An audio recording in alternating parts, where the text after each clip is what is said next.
আসসালামু আলাইকুম, hello guys, কেমন আছেন? আশা করি খুব ভালো আছেন। তো আজকে 16 ডিসেম্বর, সরাইল কুট্টাপাড়া বাণিজ্য মেলার শেষ দিন। আপনারা জানেন তো আজকে শেষ দিন। আজকে অনেক মানুষ হয়েছে, মাশাল্লাহ। তো হ্যালো গাইস, আজকে অনেক মজা পেয়েছি। যারা আসেননি অনেক মিস করেছেন।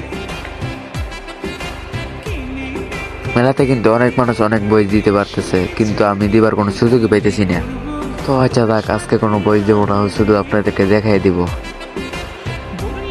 বাইরে ভাই, জুড়িতে উঠতে কত কষ্ট হয়েছে, অনেকক্ষণ দাঁড়ায় টিকিট কেটে ফেলেছি। তো গায়েস, আমরা কিন্তু ফাইনালে উপরে উঠে গিয়েছি।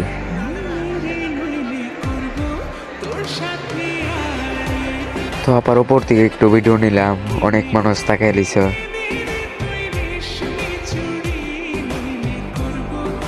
তো হ্যালো গাইস, আপনারা যাই বলেন, আজকে আমি অনেক মজা পেয়েছি। তো আবার শেষে মনে চাইলো যে একটা বক্সিং দিয়ে যাই, দেখা যাক কত ওঠে।